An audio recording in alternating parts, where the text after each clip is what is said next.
Now it's a lot more Americanised. Bit of Slipknot, but I wouldn't put a sign up to discourage them. Hello everyone, my name is Sophie Wright and today I'm going to be interviewing my father, David Wright, on the wide topic of Halloween. Did you know that Halloween originates from the ancient Celtic festival of Samhain, where people would light bonfires and wear costumes to ward off ghosts? Hello. Hi. Tell me, how do you usually celebrate Halloween? Nowadays, not so much. Maybe get some sweets for any children who knock on the house.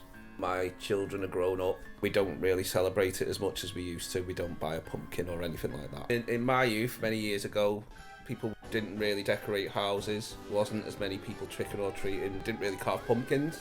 Now it's a lot more Americanised. There's a lot more stuff in the shop. People make a big deal out of it because of all social media. They just go to a lot more effort. Whereas when I was little, we might put a plastic face mask on and knock on a few doors and that'd be about it.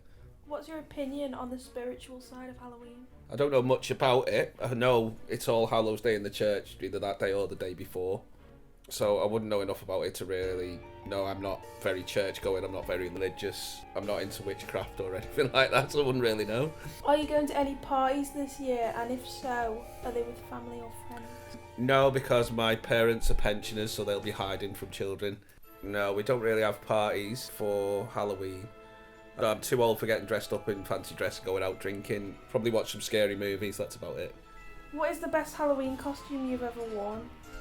I dressed as one of the members of Kiss, the rock band. So I had makeup on, long hair and a wig, rock clothing on, and that was quite good. That's probably the most effort I've ever made. I want to dress as Gru out of Despicable Me, and I want my two cats to be dressed as Minions, just because it'd be funny. I'm not dressed up this year.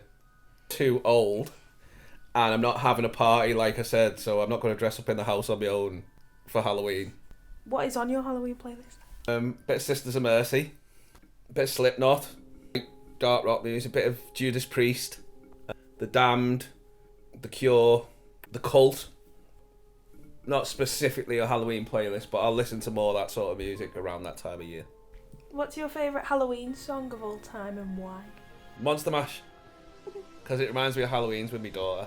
How do you feel about the concept of pumpkin picking? I think it's a load of nonsense. A, half of them aren't grown there, they ship them in. B, it's excessive, it's far more expensive than going to a supermarket and buying one for £2. It's freezing cold, it's muddy. You're walking through a load of broken pumpkins to buy one to take pictures for the gram. It's a load of nonsense. What's your favourite scary movie and why? Evil Dead 2. Watched it when I was young and I thought it was really funny and also really scary. Are there any new scary movies that you'd like to see? No. I want to see that Smile, I think. I've seen knocking about Netflix. I've seen all the recent Halloweens and stuff and they're not very good. Horror movies are better, some of the Korean ones are better. How do you feel about teenagers trick-or-treating? It depends how old the teenagers are. I think if they're about 13, 14, possibly 15, that's alright, but 16, 17, 18 is a little bit too old. Will you be answering the door to children that are trick-or-treating this? Yeah, I've got sweets in case some kids knock, but I wouldn't put a sign up to discourage them. What is your favourite sweet to enjoy around Halloween? I'll go lollipop. Probably the only time I have them. Like lolly or whatever they're called. Swizzle. Finally, what is your opinion on Halloween compared to other holidays? In some respects, it's good because it's something for children. I think compared to the rest, it's good to have one that's more specifically for children besides Christmas. But I think they're all overly commercialised. That was very insightful. Thank you for letting me interview you. You're welcome.